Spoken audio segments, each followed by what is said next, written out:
la transposition possible du fait que nous, nos études, en tout cas pour ce qui est du tronc commun, commencent par un concours, finissent par un concours. Est-ce que les Américains, ils ont la même chose?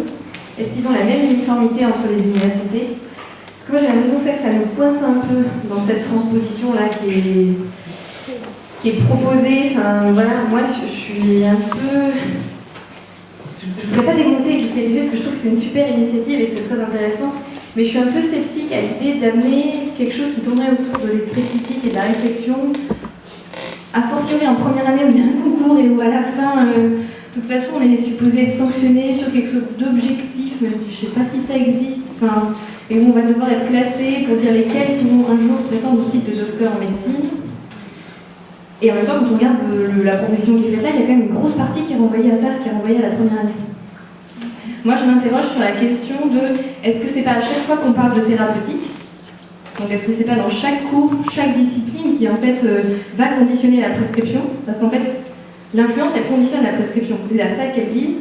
Est-ce que c'est pas là que ça devrait se passer, mais pour le coup c'est forcément quelque chose de dilué, enfin, c'est pas quelque chose d'identifié de façon évidente, en tout cas appeler le cours à l'indépendance ou non, en fait c'est quand on fait l'hémorragie digestive, en fait on s'interroge sur pourquoi dans l'hémorragie digestive on donne tel médicament. Enfin, je prends un exemple bateau, mais je sais pas, ça me questionne un peu la proposition qui est faite là dans ce sens-là.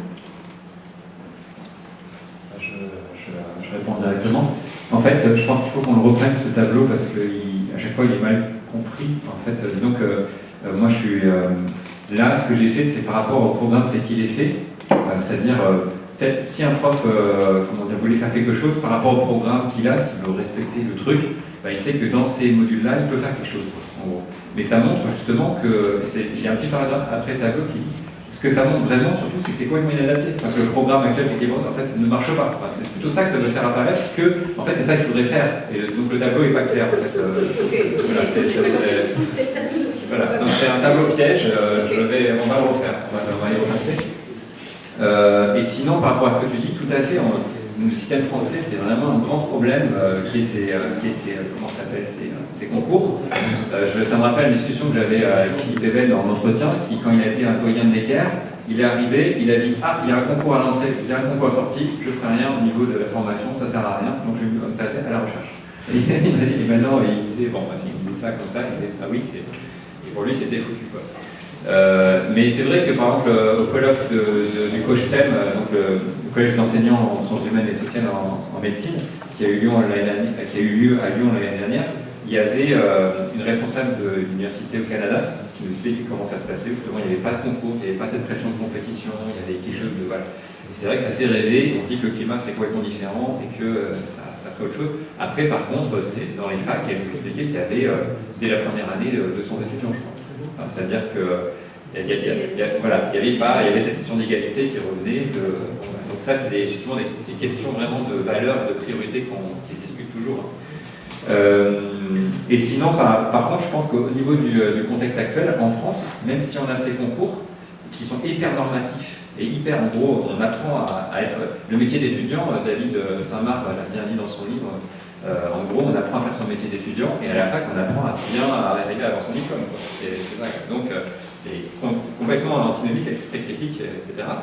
Mais moi, ce que je pense qui est intéressant, c'est quand même toujours de ce qu'on en voit et des témoignages que moi j'ai d'étudiants, etc. Il y a quand même de la sensibilisation qui passe.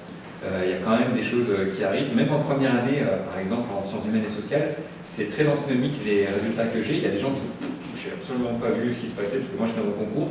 Et il y a des gens qui disent « Si, moi ça m'a marqué, ça m'a accompagné tout le long. » En fait, après, c'est potentialisé avec d'autres expériences, en fait, quoi. Ça dépend des trajectoires, mais ça arrive aussi.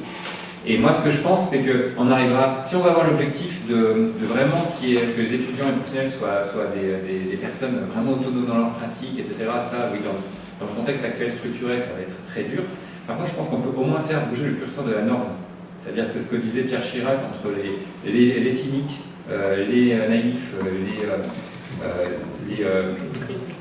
les hypocrites, et voilà. Et ben, je pense que s'il y a de plus en plus de cours de pression extérieure avec les jeux, avec tout ce qu'on entend, etc., au moins pour ce qui est des hypocrites et des naïfs, on peut moins se dépatouiller avec ça. On est obligé un petit peu plus de faire face. Mais du coup, c'est limité. Mais disons que c'est quand même pas rien. Mais juste, j'ai peut-être pas été clair sur. le truc qui me tourne aussi derrière en tête, c'est que le programme il est déjà hyper dense, hyper chargé, et que, enfin, pour parler de moi, ce qui m'a permis, moi, de sauver le peu d'esprit critique que j'avais avant d'arriver à la fac et de le développer, je pense, par la suite, c'était d'avoir pu faire l'école